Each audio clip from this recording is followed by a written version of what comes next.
Hey, Bobcat Nation, we're here for another Coach's Corner with head coach Hope Clark from the women's soccer program here at Georgia College. And it's going to be the last one of the year. Unfortunately, the season has come to a close. Again, I want to appreciate your efforts in helping us stick with the team throughout the season.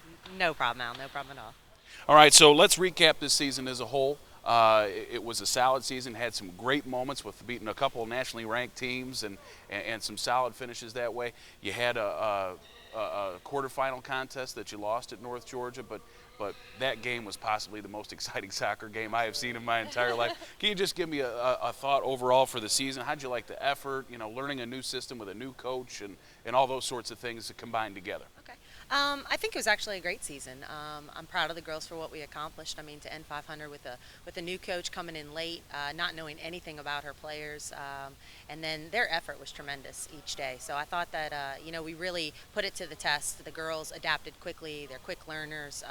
They were able to change the systems up, try to put the new style of play into effect.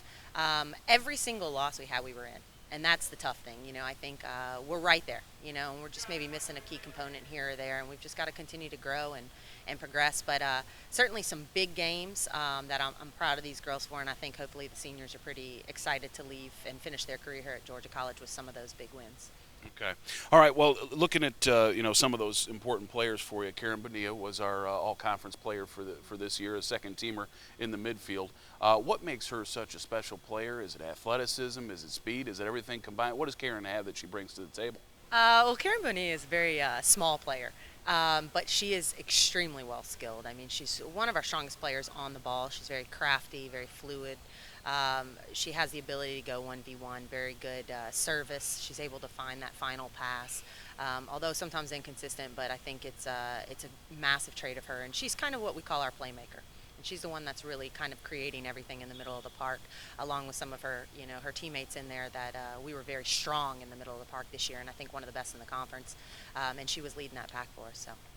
Now, obviously, it's voted on by the coaches. So, what were some of the coaches talking to you about when they were referring to Karen Bonilla? What were some of the same things that you just talked about? Yeah, definitely. I think the main comment was she's a special little player, and that's exactly what she is. She's a special little player. And, again, for what she lacks in size and maybe speed and athleticism, she's really making up in the mental side of the game and her vision and her movement off the ball and creativity with the ball.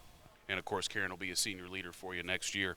Now you got a season of Division II coaching underneath your belt, your first one. What are the differences? Are there any differences between this and NAIA, or is it just kicking a ball around trying to score more than the other guy? Yeah, I think the game is still the same. No matter what level you're coaching at, there's not really a difference to say in your soccer. I think I've seen a bigger difference in the style of soccer at Division II versus the NAIA and maybe within our own conference. So I think the style of play is a little bit different, but not necessarily the game itself.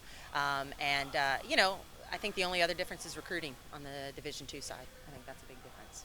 Okay, well, let's look forward to next year. What are we looking for from this team next season? The folks that are going to be coming back, the people that you might be bringing in from a recruiting standpoint. What do you think are going to be the team strengths next year? Well, I think definitely we're a very deep team, and so I think that's going to really play in next year, where we've had a lot of girls making contributions this year. I'd like to say, for the most part, we had 18, 20 players playing consistently throughout the year, and I think that's really going to help us moving forward. We've committed 7 young women right now, and we're still trying to finish up that class, and those girls are going to bring some added athleticism, size, and a little bit of spark to our program, so pretty excited. All right, well, thanks, Coach. This has been the final Coaches Show for soccer in the 2010 season. We'll be back next year to talk to more about Bobcat soccer. And, again, I appreciate you coming in, week out. Hope's been a rather good feature on this program. Thank you very much, Coach. Thank you, Al, for your time.